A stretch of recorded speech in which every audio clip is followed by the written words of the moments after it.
there are some fairly common mindsets, common approaches of the most innovative people and innovative organizations. And that's how I distilled my remarks here today, to share with you 5 big ideas, the 5 core mindsets of innovation hackers. Good morning. So I have a number for you. $7.2 billion gone. The target? 2013, as shoppers were enjoying the Christmas season, devious minds were at work. As credit cards were being swiped at those registers, they were being duplicated and that information stolen. As the word broke, it was a catastrophic situation for this once trusted brand, now tarnished. In fact, revenue the next year was 30% down in the holiday season. The CEO lost his job. $7.2 billion of shareholder value evaporated.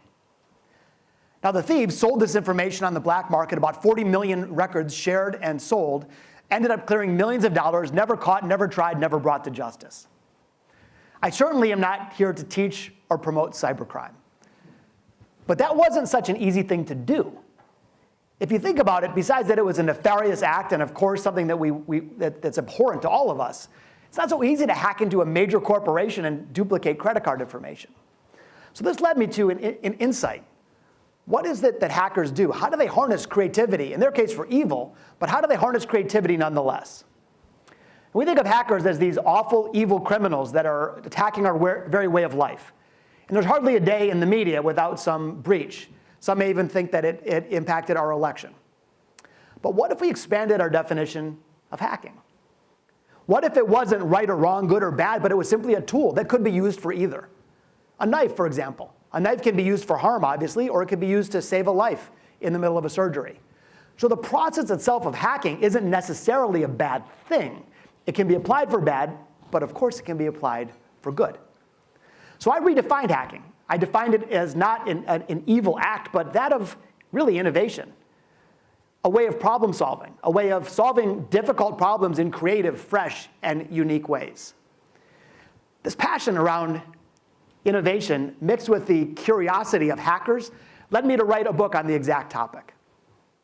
So I started thinking, could we cultivate the techniques and mindsets that hackers use to do bad stuff, but apply them for our businesses to do good? It led me on a 3-year journey, so I had the chance to interview hackers, criminals, ex-felons, law enforcement, cybersecurity professionals, and to try to unpack their mindset. Again, not to in any way promote cybercrime, but to provide a toolkit for us, for people like us, that we can apply these tools for good. And that's what I thought I would share with you today, some principles of how hackers think and act that we in turn can use to drive meaningful progress. And I think this is important today, especially today, because the world as we know it has been flipped upside down in the last few years. A question for you. Who do you think is the dominant map company in the world right now? What would you guess? Google. They own Google Maps, they own Waze, dominant player. A little trickier question. Who was the dominant player 20 years ago? Thomas Guide, good guess.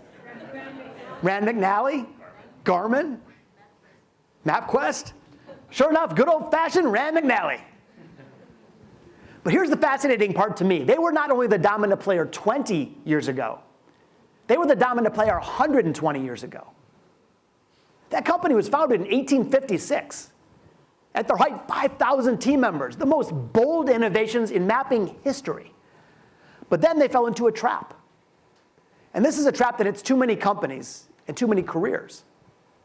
The trap is that they became intoxicated by their own success. So they failed to adapt, they failed to innovate, then they simply failed. Bought and sold several times, today under 100 employees, not even in the top 10. Now the good news for us, and I'm so grateful for ASU's commitment to innovation, is that we can avoid this trap by committing to being that source of disruption rather than having it thrust upon us. Think about the world we're living in right now.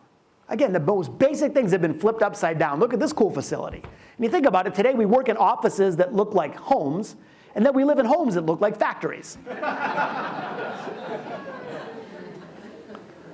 Nearly every industry is in the midst of massive transformation. Some parts of the country, you no longer need to go to the Texaco station, mobile app, the gas truck comes to your home or office. Pretty cool if you're a consumer, not so cool if you run a gas station. What else is happening? Even something as simple as crossing the street is in the midst of flux. This is an LED-based street crossing in Europe that even alerts motorists when a hazard enters the roadway. 3D printing is affecting not only manufacturing, in this case, it's a 3D printed house. It was printed in only 24 hours for under $4,000 US. In this case being deployed in war-torn Venezuela for humanitarian reasons. We're seeing dramatic transformations as new technologies enter historically mature sectors. This is an ambulance drone delivering emergency medical supplies to the scene of a trauma. So what that means for all of us is that we are in this world of dizzying speed, exponential complexity, and ruthless competition. And I believe the way that we rise up, the way that we win, the way that we engage in sustainable success is by leveraging the hottest technology of all, which isn't machine learning, it isn't artificial intelligence, it's human creativity. That's the one tech that can't be outsourced or automated. That truly becomes our source of sustainable success if we commit to it and harness these skills. That's exactly what hackers do. And I know it's what's happening on the ASU campus as well.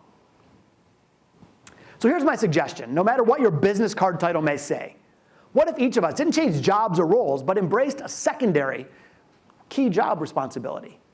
That of disruptor, of innovator, of business artist, yeah, of hacker. Because I really believe these are the skills and mindsets that allow us to win in these increasingly challenging times. But here's the problem. Take a look at that one.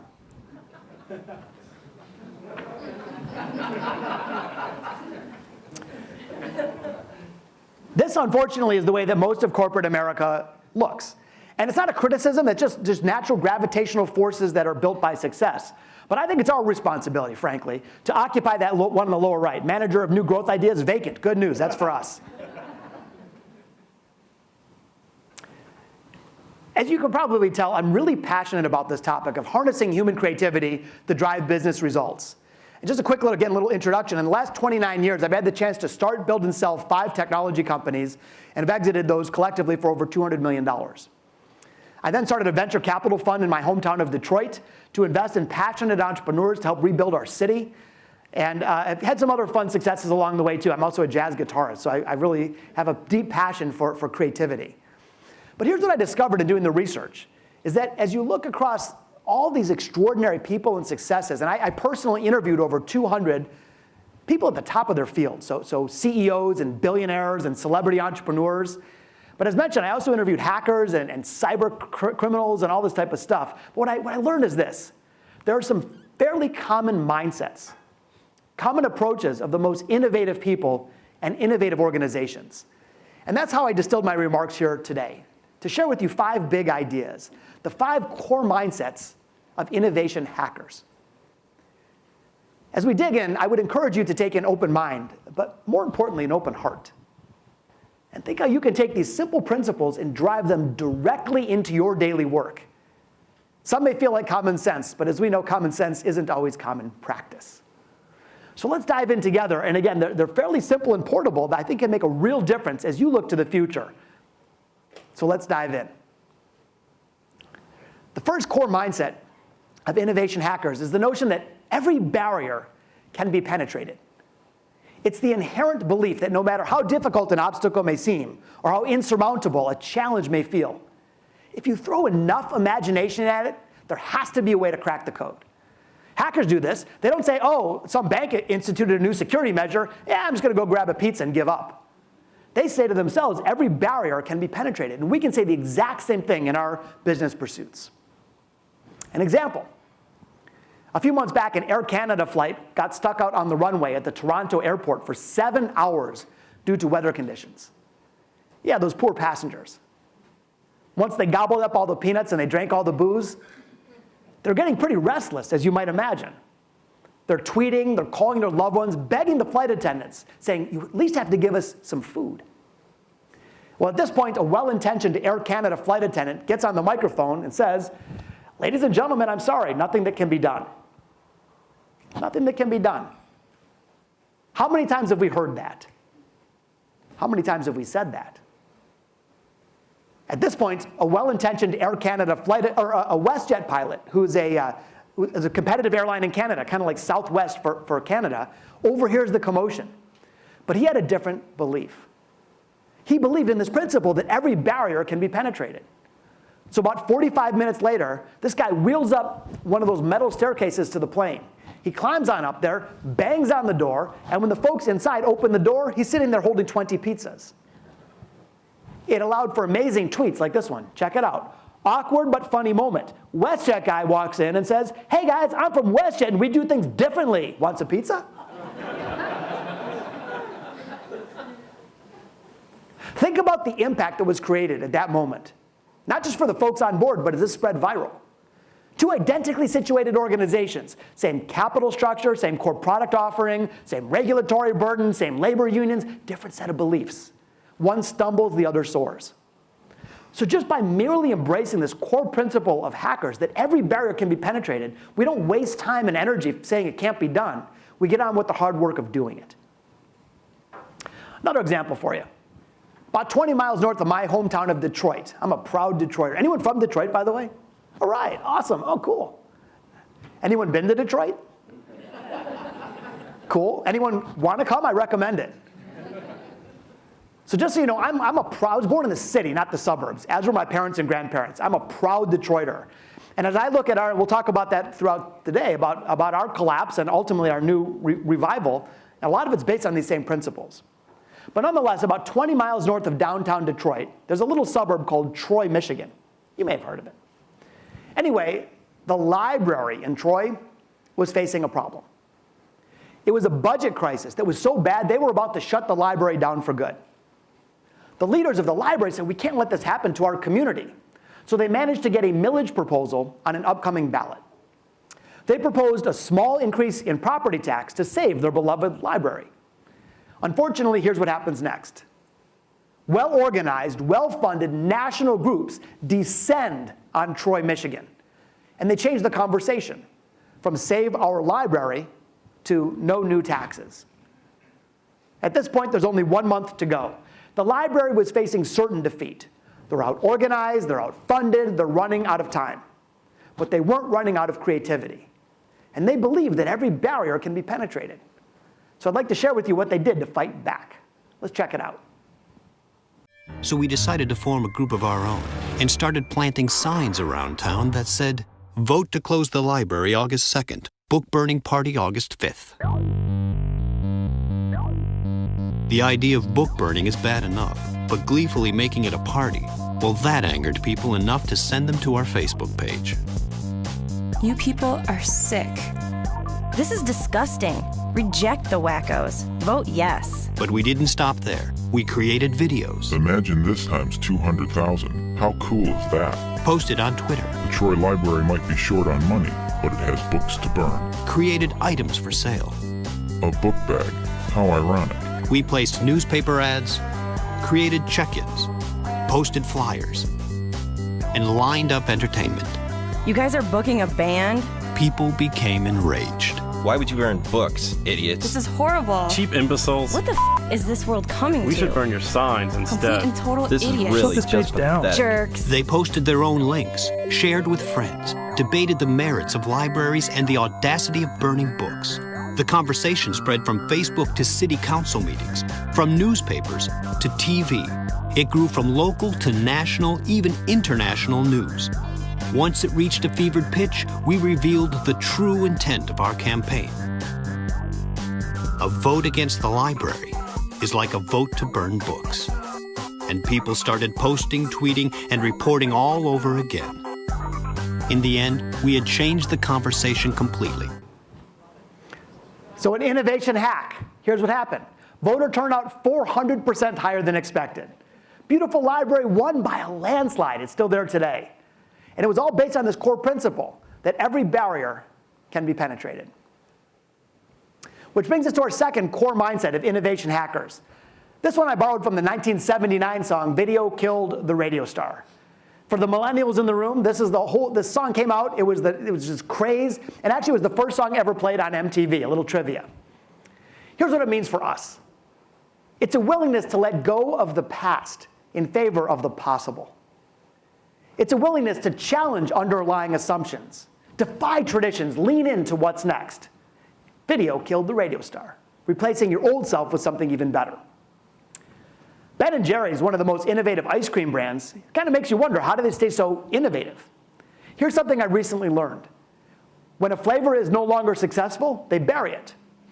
But I mean, they literally bury it. Yeah, they host a business funeral. They light candles, they give it a champagne toast, they send it off with a eulogy, and it's not a criticism of the past, it's a celebration of life. But then they make room for something new. On their website, benandjerrys.com, there's even a graveyard for the dead and buried. Check it out if you get a chance. Wavy Gravy, for example, was awesome from '93 to '01, no longer with us. But think about the message that this drives deep into the DNA of that company, about taking responsible risks, about making room for new possibilities. Which leads us to our first technique. It's important to me today to a degree, arm you for battle with some practical tools that you can use in the months and years to come. And our first one, borrowed from Ben & Jerry's, simply the business funeral. What's a system or a process or an approach that you've been using, maybe for months or years or perhaps even decades, that needs to be retired? Again, it's not a criticism. I'm sure when that system was put in place, it was brilliant. But the world is changing at a rate like none other in history. So maybe you identify the system, bring your team together, light some candles, bring in a cake, and let it go. But so much magic in that blank page if you're willing to bring it to the surface. Another fun example for you, St. Regis Hotel, Washington, D.C. The leaders are looking around saying, how can we better serve customers? How can we reimagine our business? It leads them to the empty closet. The same closet that's in every hotel room around the world. But they said, wait a minute, is there a video killed the radio star opportunity here? Here's what they did. They partnered up with luxury retailer Neiman Marcus. Now as a guest before you arrive, you're sent an email survey asking about your size and your fashion preferences. When you walk into the room, open up the closet, it's no longer empty. It's filled with hand-selected goods just for you. Try them on in the privacy of your room. If you like it, walk off with it, auto-charged to your hotel invoice. A little dangerous, perhaps. But think about what happened there. They created a brand new revenue stream. Did it with no capital since they partnered with Neiman Marcus. Activated a dead space, better served customers, created competitive differentiation. All because they had the guts to look at the same thing that every operator around the world looks at every single day and imagine something more. So my challenge to you, with great respect, is what are the empty closets in your business? What are those things that you look past every day and say, that's just the way it's done in our business? That's just the way we do it in our industry. Man, that is an opportunity. It's an opportunity calling your creative soul to the surface to imagine a fresh approach, a video killed the radio star opportunity. I'm sure we have a lot of parents in the room. I actually have 4 kids, 22, 20, and 3.5-year-old twins. True story. Well, if you are a parent, you probably remember this scenario. Your kid's an infant, 3 in the morning, screaming and crying, needs food. Well, if you or your partner weren't breastfeeding, what do you have to do? You have to warm up a bottle on the stove like everyone else has done for 100 years. You pour the hot water, actually warm up the water. You pour it into a Pyrex, drop the bottle in, and wait for 15 minutes while your kid is screaming their head off and you want to kill yourself. This is a diagram of basically what that feels like. So what has the bottle industry done about this? Nothing. That's just the way bottles are. It took 2 dads, ironically, in Israel to imagine something different. Check out their bottle. It's basically like you took a grapefruit, cut it in half, and hollowed out the inside. What's left is essentially the shape of the bottle. But what they did for us tech geeks is they increased the surface area, which decreased the heating time. It only takes about 90 seconds to heat up a bottle now. They look cool, they stack beautifully, they even are convenient to hold. It's just a better bottle. And as a result, by the way, the company was sold out for quite some time. They're making them as fast as they can, wild, crazy success, all because they imagined something that everybody else looks at and challenge themselves to discover a video killed the radio star approach. Which leads us to our next technique, one of my favorites. I call it the Judo Flip. Here's what I mean. If you find yourself about to do something in a traditional way, before you do that, say, wait a minute, what if I Judo flipped it? What would it look like if I flipped that approach upside down? Judo flip a challenge, Judo flip a threat, Judo flip an opportunity. It's the whole question is, if everybody else is doing this, what if I did the polar opposite? It's a powerful way to discover new ideas. Okay, third core mindset of hackers, of innovators, of dreamers and doers is this next one. This one I like to call break the rules to get the jewels. Here it's about shaking things up. It's about challenging the operating principles that led you to where you are today. One thing that I've learned now in 29 years in business is that too often we tend to overestimate the risk of trying something new, but we underestimate the risk of standing still. I'm not suggesting that you break any laws, by the way, but I'm suggesting that there's those unwritten rules of engagement that need to be messed with a bit if we want to enjoy our full potential. The game of Monopoly, it's over 100 years old. Well, not too long ago, the game designers were interviewing customers trying to understand what they wanted, and they learned something very disturbing. Turns out, nearly 60% of Monopoly players cheat. Oh, come on, we've all done it. The game is going slow and you grab an extra hotel when no one's looking. I've been there. But instead of finding that behavior horrible, they said, let's run with it. Let's break the rules to get the jewels. So they spent the next 2 years studying how Monopoly players cheat. And just recently, they proudly launched the Monopoly Cheaters Edition. It's a real game. It's available on Amazon right now. Here's what happens. You're still playing Monopoly, but now there's a secondary layer where you're trying to outsmart your fellow players. And if they catch you red-handed, they send you directly to jail. Do not pass go. Do not collect $200. The game is so clever, it even comes with plastic handcuffs in the box. So what happened? They broke the rules. And wow, did they get the jewels. The single most successful relaunch in the company's history. And we know the field of cycle racing is one of a lot of rules, but not just for the riders. The bikes themselves are governed by a very strict set of rules. You can't just grab your Huffy and ride it in the Tour de France. But I want to show you what happened when a bike manufacturer named Specialized took that rule book and chucked it out the window. They said, we're sick and tired of the restrictions. Let's break the rules to get the jewels. I'd like to share with you what they did. The bicycle is the most efficient machine known to man. And with modern technology now, it's a great time to really take advantage of the great innovations in the bike industry. So when we design a race bike, there's a lot of considerations that we put into it. But just like pretty much every other racing that's out there, including F1 or NASCAR, there's a governing body. For cycling, that governing body is the UCI. And so the UCI has a rule book that defines limitations on what we can do with bike design. But we always get the question, hey, if you don't have any rules, what could you do? Robert, our creative designer, went out and created this new concept bike, which he jokingly calls the FUCI bike, which of course stands for the UCI. It's done in tongue-in-cheek, but I've always felt that we need to break out of that box in a very fun and decisive way, challenging what a real bicycle looks like. So yeah, they create the FUCI bike. Here's the coolest thing. They actually use the rules themselves as their source of inspiration. For example, the rules said wheels must be the same size. So these folks said, awesome thinking, let's make the back one bigger. That'll create more traction. The rules say no engines on board. Here they said, sweet, let's put a motor in the crank. That'll give us a boost when we go up hills. One by one, they broke every rule and created a better bike. So as you look at your own rules, operating procedures, challenge them. Yeah, maybe there's some that you need to keep. Don't change just for the sake of it. But maybe there's one or two that you can use as a point of inspiration, a jumping off point that leads to a better outcome. So as mentioned, I grew up playing jazz music. I still play today. I'm very passionate about the art form. Put myself through college playing music. And I actually studied music and had a professor that would force me to remove strings from the instrument. So I'm sure you know 6 strings on the guitar, but I would have to take off 1, 2, sometimes 3 strings. Well, you might guess that your resources are now cut in half. Your creativity is going to tank. But a surprising and counterintuitive thing happened. When the strings were off, I could no longer rely on the patterns that I knew. I was forced to solve musical problems in a totally different way. And as a result, my creativity soared. So if you find yourself in the inevitable situation of being resource constrained, because there's never enough money or time or bandwidth or computing power or talent, wonderful chance to break the rules and in turn, grab those jewels. Now, Kmart, at their height, was one of the most successful retailers in the world. But then they didn't change. As Target and Walmart and now Amazon broke the rules of merchandising, these folks stayed with the exact same strategy. And as you know, they suffered greatly. Store closings, layoffs, etc.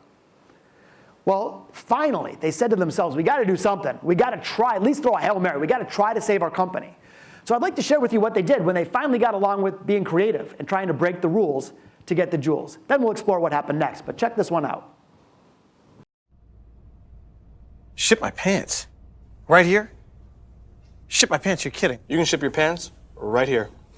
You hear that? I can ship my pants for free. Wow, I just may ship my pants. Yeah, ship your pants. Billy, you can ship your pants too. I can't wait to ship my pants, Dad. I just shipped my pants, and it's very convenient. Very convenient. I just shipped my drawers. I just shipped my nightie. I just shipped my bed. If you can't find what you're looking for in store, we'll find it at Kmart.com right now and ship it to you for free.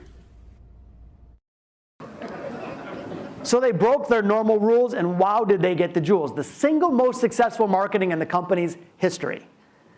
Did they double down on it? Nope, they went right back to this.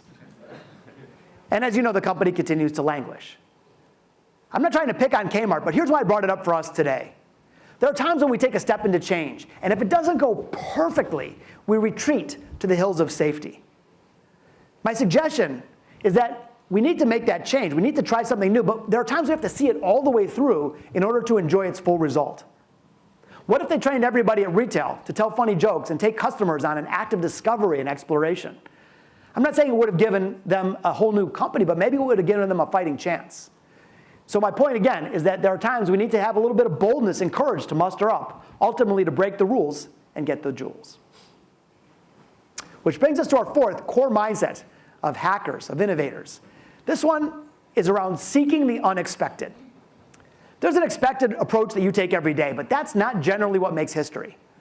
When you look at those that we revere, from Edison to Elon Musk to people who made social change like Gandhi and Dr. King, they didn't make their mark on the world by doing the obvious thing. They did the unexpected, that bold, unorthodox approach. That's exactly what hackers do all the time. There's a pretty standard way to break into a computer system, but the most bold and successful hackers are always saying, what's the unexpected approach? What's the vulnerability that others have not seen? And so they challenge themselves to find the unobvious, unexpected approach. That's how they commit their crimes. And for us, that's how we can enjoy progress. You ever go to the grocery store? And you're faced with that insolvable problem. Do you buy the yellow bananas or the green ones? You buy the yellow ones, they're good today, but the rest of the bunch is all mushy in a few days. You buy the green ones, you have to wait 10 days to have a good banana. Well, if you were in the banana business, not much you can do. That's just the way bananas are. But I'd like to share with you what happened when one company in Korea decided to seek the unexpected. Check out their bananas. Yeah, organized by ripeness. And here's what happened. First of all, they're crushing their competition in terms of unit sales. Second of all, they're charging 3 times per ounce of banana than the competitive set. All because they had the creativity to imagine something new. That's how hackers think, and that's how we can think to drive progress. So I found a local example for you. Right here in LA, a billboard goes up. Your move, BMW, the entirely new Audi A4. And I think this is one of those rhetorical questions. I mean, the whole point is there's just no way that BMW could possibly respond to such a cool new car. Only problem here for Audi is that BMW is an innovative company. BMW knows how to seek the unexpected. Within only 1 week, in the identical sightline, BMW fired back with this.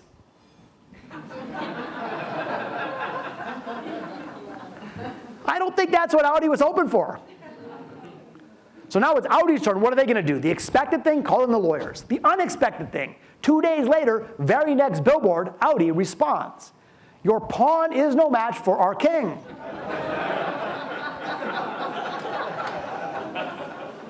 Well, some of you may have seen this being local, but this launched the billboard wars of LA. Both companies volleying back and forth, trying to outdo one another. Frankly, both companies won because they both knew how to seek the unexpected. It got a little weird after a while. Isn't that great? Love that. So here's another technique for you. The way the human mind works when you make decisions, big or small, on a daily basis, is we very quickly narrow the field of choice. You go from unlimited options to a very short list, A, B, or C. Your A, B, and C ideas, those are the obvious and easy ones, the things you've always done before. But my challenge to you is this. Before choosing A, B, or C, what would happen if you paused and said, is there a D? Is there an E? Or I like to say, is there an option X? Option X is that bold, provocative, unorthodox idea, the idea that makes all the history that you can make. And here's the good news. The research is crystal clear that every one of us here today and everyone throughout your organizations at a Fast Company and ASU, we're all creative people. There's no such thing as, oh, that's where the creative people sit. We're all creative people, period. That's our natural state, in fact, as human beings. We're hardwired to be creative, even though many of us haven't practiced and built those skills over the years. But if we can reconnect, if we can refire that creative verve that we had when we were kids, those option X ideas will start to flow. So I want to share one more quick example. Children's Hospital, University of Pittsburgh. Who are their customers? Sick kids and their families. Well, the leaders of the hospital, they wanted to create a better experience for those kids. The expected thing, softer pillows. The unexpected thing, these are the window washers. So here's what happens. They dressed up the window washers like superheroes. No productivity was lost. Had to clean the windows anyway. But now as they repel from the roof, they're entertaining the kids. Absolute game changer. Takes the attention away from the medical care. Kids look forward to it for days. Forget why they were there in the first place. So my point is that you can apply this principle of seeking the unexpected, of harnessing option X ideas in really any area of our lives. So again, our fourth principle, seek the unexpected. All right, we're going to tackle our fifth and final core mindset, and then I'd be delighted to hear what's on your mind and answer any questions that you may have. Our last one, I borrowed from a Zen proverb. Fall 7 times, stand 8. Hackers get knocked on all the time. They're rejected, but they keep going. And if, in our case, adversity is a part of life. We're going to stumble. We're going to hit a brick wall. If not, you're not running hard and fast enough. But let's not let that be our defining moment. Instead, it's the manner in which we rise back, the way we get back into the fight. That's how we want to be remembered. And ultimately, I think we do that by harnessing this gift that each of us has of human creativity. That's our most potent weapon to get off the canvas and back in the fight. In East China, a KFC opened up, and a guy named Jack was pretty happy about this. Not because Jack loved chicken so much, Jack was hoping to get a job. In the preceding couple months, he applied to dozens of places for work, and he kept hearing the same thing. No, and you have no potential. He says, all right, I guess I should go back to school. He applies to 3 universities, rejected by all 3. 24 people applied for work at the new KFC. 23 get jobs. Everybody except Jack. So at this point, as you can imagine, he was feeling really dejected and running out of options. But he says, I guess I could try starting my own company. So he borrowed a little bit of money, starts a company, totally fails, bankrupt, loses everything. He dusts himself off, tries it again, starts a second company, also totally fails and bankrupt. But the third time. You see, Jack believed in his soul. You fall 7, you stand 8. And today, Jack Ma is the 3rd wealthiest man in China. If you don't recognize him, founder and CEO of Alibaba, the Amazon of China, as of this morning, his net worth is right around $40 billion. Now, the good news for all of us, this doesn't only apply to legends like Jack Ma. This applies to all of us mere mortals. Because again, we're going to stumble, we're going to have adversity. It's part of life. But let's use our gift of creativity to get back in the fight. We fall 7, we stand 8. So as mentioned before, I'm a proud Detroiter. I'm passionate about our city. But it's a fascinating example of this principle in action. 100 years ago, Detroit was the Silicon Valley of our country, wasn't it? We built beautiful ideas that came to life and gorgeous buildings and roads and universities.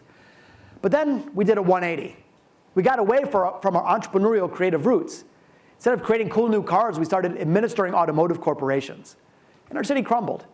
You name a problem, we've had it, from racial divisiveness, dwindling tax base, shrinking population. But you may have heard, and certainly the folks here from Detroit will tell you, this once broken city is now rising from the ashes. And I believe will be studied for decades to come as one of the greatest turnaround stories in American history. And it's because of this principle. Yeah, we've fallen 7, probably a lot more. But we're getting back up 8 in new, fresh, innovative, unexpected ways. A quick personal example. Back in 2010, my partners and I had this crazy idea. We said, what if we launched a venture capital fund investing in tech entrepreneurs? Not manufacturing, tech entrepreneurs in the city of Detroit. We said, maybe we'll make a little money. More importantly, maybe we can make a difference. So we used venture investing as a platform for social change and urban revitalization. People told us we're nuts. They said, you can't do this in Detroit. Go to LA. Go to New York. Go to Boston. So we did it anyway. Raised $60 million, more than half was our own money. Started investing in these passionate entrepreneurs. We took over this building. It had been vacant for 20 years in downtown Detroit and created a magical place. Kind of place like we're in today. But the space itself was merely a manifestation of the vibe we were trying to create. This was a place where these hacking principles could be practiced, where people could seek the unexpected and break the rules to get the jewels, where people could judo flip their way forward. It was a place to grow and learn and challenge the boundaries. And here's what happened.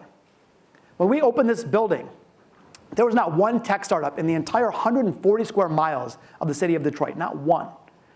Today, within 1 square block, not the whole city, 1 square block of our building, there are 70. There's over 1,000 creative entrepreneurial workers in that 1 square block that are eating in local restaurants and buying local apartments. These 4 guys alone, the guy on your left there in the black sweatshirt, came to me with an idea. I introduced him to these other 3 cats. They became his co-founders. Today, they employ 150 people. Now, I'm in no way taking credit for Detroit's turnaround. There are way more important people than me doing way more important things. I just wanted to share with you a personal example of this principle in action. And if we can do that in the complex and difficult environment of urban Detroit, think what you can do with the resources at your disposal. So again, based on this core principle, fall 7, stand 8. Okay. We've covered a lot of ground here today. And again, I'd be delighted to answer some questions for you. But what I'd like to do, if I may, is give you at least a suggested next step. First of all, they say it takes 21 days to form a habit. I put something together for you. If you text the word innovate to 345-345, you're going to get an email from me for exactly 21 days. Not more, not less, 21 days. A short read, like 2 or 3 minute read. It's going to be a story, an idea, a tool, a technique to help you build a habit around innovation, to help you embrace these principles of hacking innovation. It's not a sales pitch. It's free. I won't steal your data, none of that. But just text the word innovate to 345-345, and it'll help you begin your own journey of creative revitalization. Okay? And then finally, before taking questions, I'd just like to leave you with a thought. You come to this awesome event, but how do you take these ideas back and how do you put them into action? Here's my suggestion. While they're still fresh in your mind, in the next 7 days, see if you can uncover just one new idea. One fresh idea, one hacking idea to shake things up. It doesn't have to be big. You don't have to change the industry. It could be a little idea like how do you run a better Monday morning meeting, or send a prospecting email, or answer the phone, or conduct a job interview. You don't even have to do it next week. All I want you to do is think of it. If you take on this challenge, here's what's going to happen. Ideas are contagious. 1 idea becomes 6 ideas, becomes 14 ideas. And this new creative vibe, it'll spill over to those around you. If you give yourself permission to just bring 1 idea to the surface, I know all of us have at least one, you create momentum, and that momentum becomes unstoppable. As mentioned, we are living in unprecedented times. The stakes have never been higher. The threats have never been greater. The competition has never been more fierce. The speed has never been faster. But I believe the opportunity has never been more profound. So let's seize it. Let's make today a jumping off point. Now is a time. Now is our time. Now is our time to break the rules to get the jewels and seek the unexpected. Now is our time to fall 7 and we'll stand 8 together. Now is our time to challenge ourselves to bring our imagination and inventive thinking to the surface. And if we can do that, with the amazing support and leadership of Fast Company and ASU, I believe our best days will be yet to come. Thank you.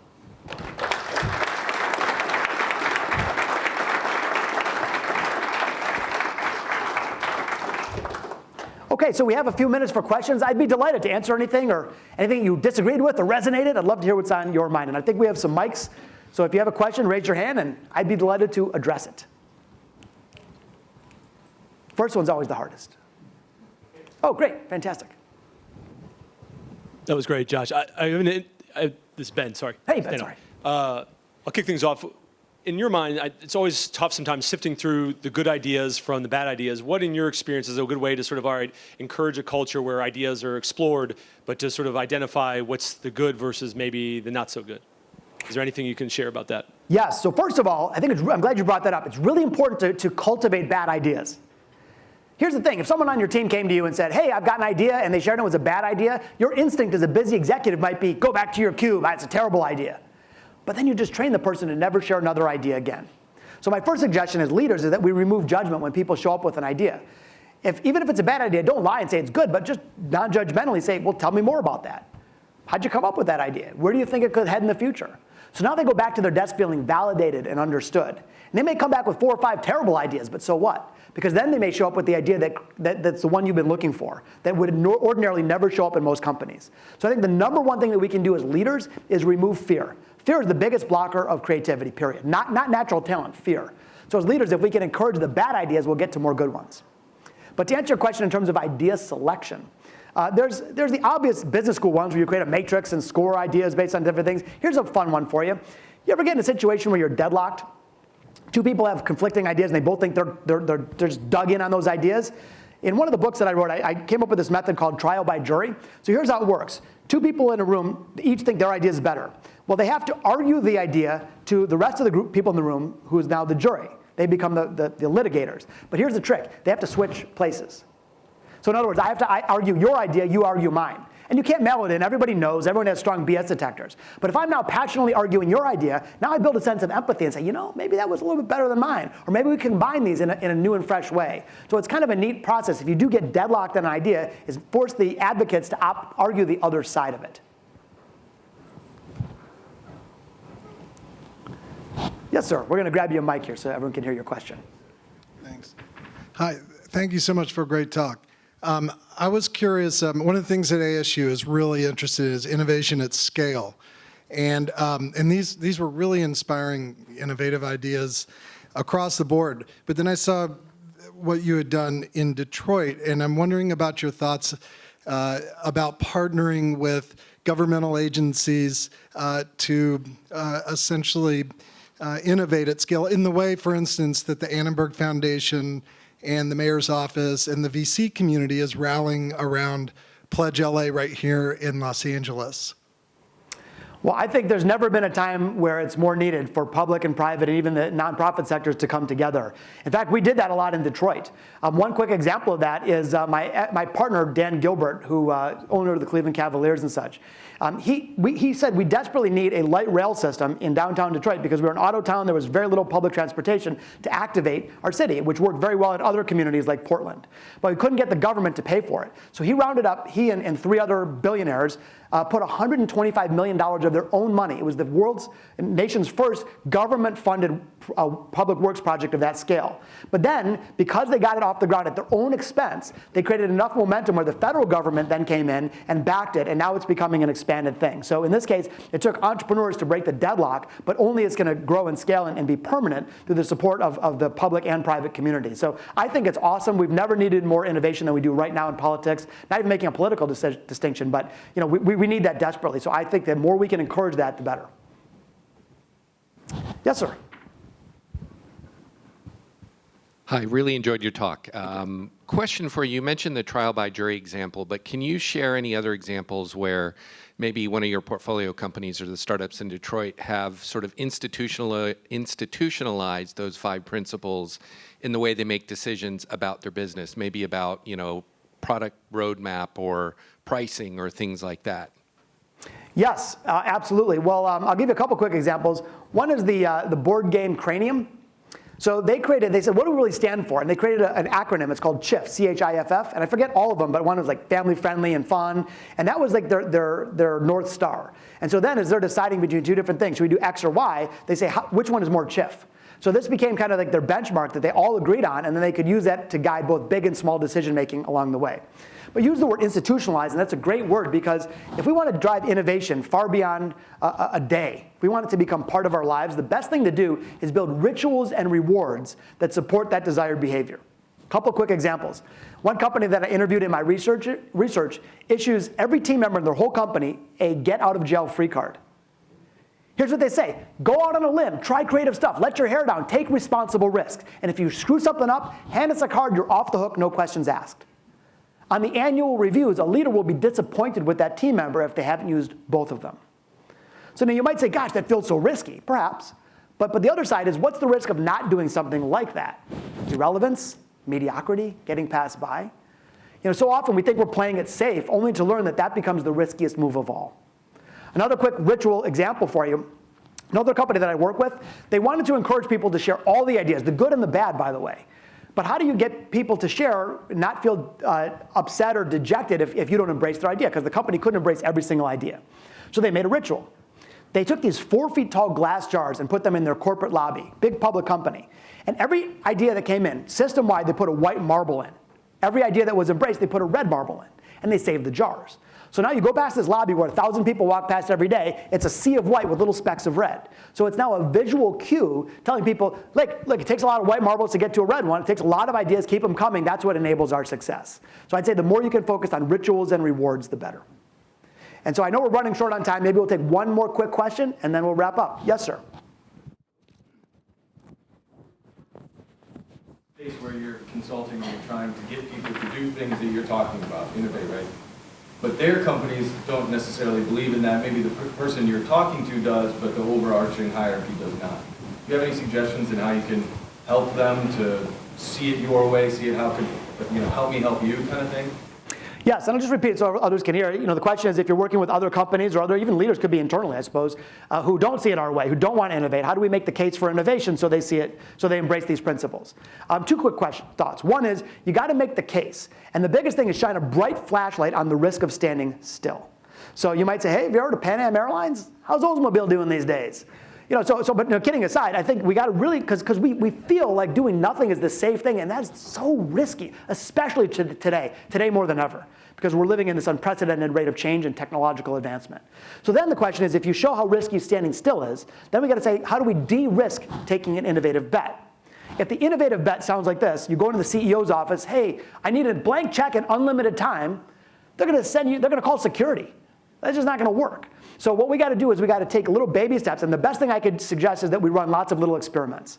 People tend to have a very low appetite for universal change, but a big appetite for prototypes and experiments.